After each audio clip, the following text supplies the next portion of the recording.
افغان طالبان رجیم کو پاکستان کی طاقت کا اندازہ نہیں، ان کو دوبارہ غاروں میں دھکیلنے کی صلاحیت رکھتے ہیں۔ افغان طالبان کی خواہش ہو تو تورا بورا کا منظر دہرایا جا سکتا ہے۔ اگر طالبان رجیم نے لڑنے کی کوشش کی تو دنیا ان کا حشر دیکھے گی۔ افغان طالبان کو چاہیے وہ اپنے انجام کا حساب ضرور رکھیں، کسی بھی مہم جوئی کا جواب انتہائی سخت اور کڑوا ہوگا۔ ہمارا صبر اور عزم آزمانے کی کوشش مت کرو۔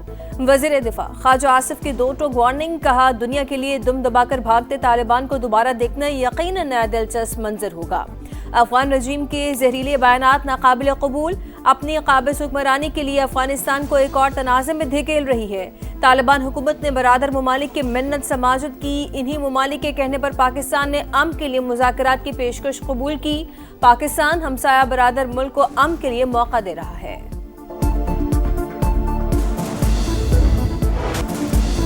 افغانستان کو پاکستان کے دشمنوں کی آشیرواد، 4 روزہ مذاکرات سبوتاژ، استنبول میں بات چیت کا ہم دور ناکام، افغان رجیم کا دہشت گردوں کے خلاف کارروائی سے انکار، ہٹ دھرمی برقرار، پاکستان کا دہشت گردوں اور ان کے سہولت کاروں کے خلاف بھرپور کارروائی کا اعلان، ترکی اور قطر کی ثالثی میں بات چیت کسی نتیجے پر نہ پہنچ سکی، افغان وفد نے دہشت گردوں کے خلاف ایکشن کی کوئی یقین دہانی نہیں کروائی، بنیادی نقطے سے انحراف کرتا رہا، وفاقی وزیر عطا تاڑر کا ایکس پر پیغام، کہا پاکستان نے دہشت گردوں کے خلاف ٹھوس اور ناقابل تردید شواہد پیش کیے، افغان طالبان اپنے عوام کو غیر ضروری جنگ میں دھکیلنا چاہتے ہیں، مذاکرات کی میزبانی اور مخلصانہ کوششوں پر قطر اور ترکی سے اظہار تشکر۔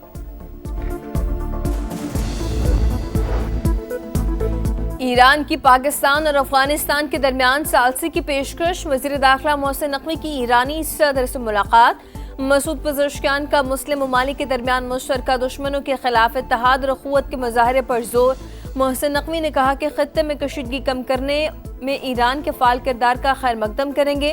تہران میں محسن نقوی کی افغان نائب وزیر داخلہ سے بھی ملاقات، وزیر داخلہ نے کہا کہ جس طرح ہر گھر میں اختلافات ہوتے ہیں ویسے ہی ہمارے ہیں، ہم اپنے اختلافات کو بات چیت کے ذریعے حل کریں گے۔ محسن نقوی ایرانی ہم منصب سے بھی ملے، پاک ایران تعلقات اور سیکیورٹی تعاون بڑھانے پر بات چیت۔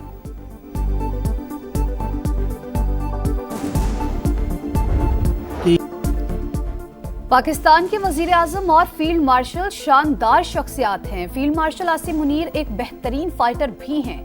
امریکی صدر ڈونلڈ ٹرمپ کا ایک بار پھر وزیر اعظم شہباز شریف اور فیلڈ مارشل کی صلاحیتوں کا اعتراف، ایپک سی او سمٹ سے خطاب کرتے ہوئے بولے، مودی کو فون کر کے کہا کہ 7 طیارے گر چکے، تمہیں جنگ روکنی ہوگی۔ انہوں نے لڑائی روک دی اور 2 دن میں امن ہو گیا۔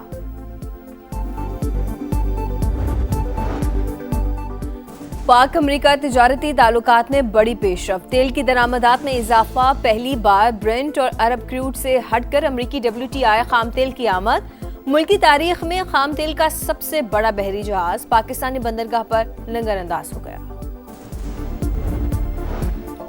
وزیر اعظم سعودی عرب کے کامیاب دورے کے بعد اسلام آباد روانہ، نائب گورنر ریاض نے الوداع کیا۔ دورے کے دوران شہباز شریف اور سعودی ولی عہد محمد بن سلمان سے اہم ملاقات، پاکستان اور سعودی عرب کے درمیان اقتصادی تعاون فریم ورک کا آغاز، توانائی، صنعت، کانکنی، IT اور زراعت کے شعبوں میں تعاون بڑھانے کا فیصلہ، تجارت اور سرمایہ کاری کے تعلقات مزید مضبوط بنانے کے لیے باہمی خواہش کا بھی اعادہ۔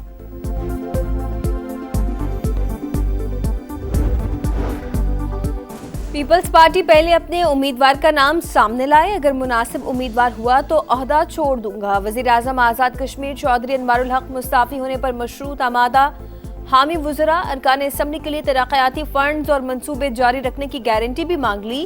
پیپلز پارٹی نے تحریک عدم اعتماد تیار کر لی، چودھری انوار الحق کے مستعفی نہ ہونے پر جمع کرائی جائے گی۔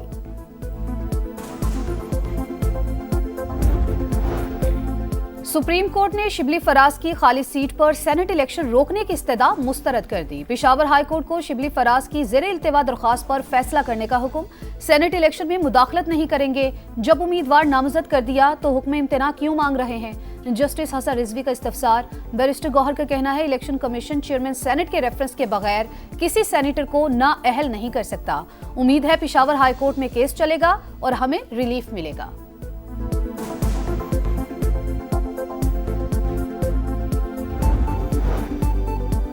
شراب اور اسلحہ برآمدگی کیس، مسلسل غیر حاضری پر الیمن گنڈاپور کے وارنٹ گرفتاری جاری، اسلام آباد کی ڈسٹرکٹ اینڈ سیشن کورٹ کا سابق وزیر اعلیٰ خیبر پختونخوا کو گرفتار کر کے پیش کرنے کا حکم، سماعت 11 نومبر تک ملتوی۔ وزیر اعلیٰ پنجاب سے امریکی قونصل جنرل اسٹیٹسن سینڈرز کی ملاقات، مریم نواز کی امریکی سرمایہ کاروں کو پنجاب میں شاندار مواقع سے فائدہ اٹھانے کی دعوت، کہا پاک امریکہ تعلقات افق کی نئی بلندیوں کو چھو رہے ہیں۔ وزیر اعظم کا حالیہ دورہ امریکہ باہمی تعلقات میں مزید استحکام کا باعث ہوگا۔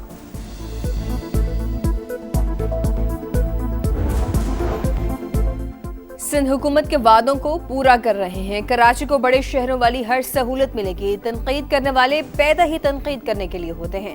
شرجیل میمن کی میڈیا ٹاک، کہا پیپلز بس سروس دیگر اضلاع میں بھی شروع کر رہے ہیں، حکومت کا مقصد ای چالان کرنا ہے، قوانین کی پاسداری کو یقینی بنانا ہے۔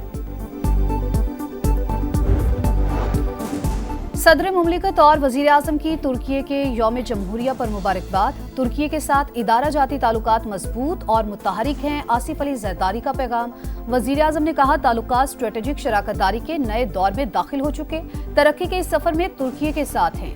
وزیر اعلیٰ پنجاب مریم نواز ترکی کی ترقی اور خوشحالی کے لیے دعا کو، وفاقی وزیر مواصلات اور صدر استحکام پاکستان پارٹی عبدالعلیم خان کی بھی ترکی کے یوم جمہوریہ پر ترک عوام اور قیادت کو مبارکباد، کہا دونوں ممالک کے درمیان گہرا اعتماد اسلامی بھائی چارے کی روشن مثال ہے۔ اقوام متحدہ کے ادارے گرین کلائمیٹ فنڈ نے $25 کروڑ فنڈز کی منظوری دے دی، رقم ایشیائی ترقیاتی بینک کے ذریعے برف پگھلنے سے متاثرہ علاقوں پر خرچ ہوگی۔ منصوبہ خشک سالی اور سیلاب کے خطرات کم کرے گا۔ ADB بھی 10 سال کے دوران مزید سرمایہ لگائے گا، اعلامیہ جاری۔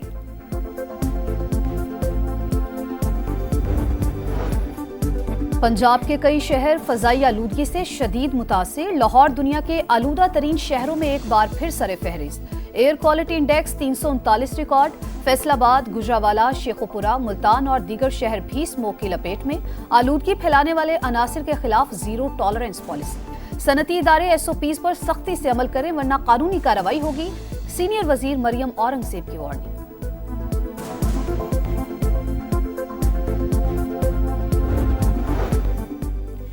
اسرائیل کا جنگ بندی معاہدے کی سنگین خلاف ورزیوں کے بعد سیز فائر کی بحالی کا اعلان، کئی گھنٹوں سے جاری بمباری سے 46 بچوں سمیت 104 فلسطینی شہید، اسپتال شہداء کی لاشوں اور زخمیوں سے بھر گئے۔ حماس نے ایک اور اسرائیلی قیدی کی لاش واپس کر دی، رفح میں صہیونی فوج کی ہلاکت سے لاتعلقی کا اظہار، اسرائیل کو اپنے دفاع کا حق ہے، صدر ٹرمپ پھر اسرائیل کی پشپناہی کرنے لگے۔ COP30 سمٹ سے پہلے برازیل میں جرائم پیشہ گروپس کے خلاف بڑا کریک ڈاؤن، 2 دن میں 7 افراد ہلاک، 150 سے زائد گرفتار، 2500 سے زائد پولیس اہلکار، 32 بختربند گاڑیاں، ہیلی کاپٹرز اور ڈرونز آپریشن میں شریک۔ COP30 10 سے 21 نومبر تک schedule.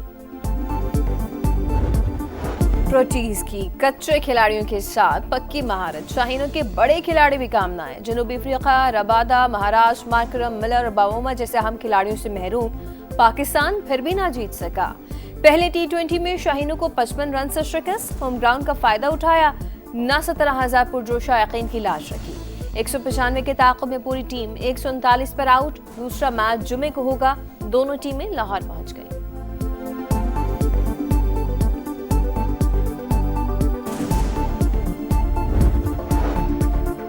ICC women's world cup کا فیصلہ کن مرحلہ، فائنل کی دوڑ، پہلے سیمی فائنل میں جنوبی افریقہ کی انگلینڈ کے خلاف بیٹنگ جاری، دوسرا سیمی فائنل کل بھارت اور آسٹریلیا کے درمیان ہو۔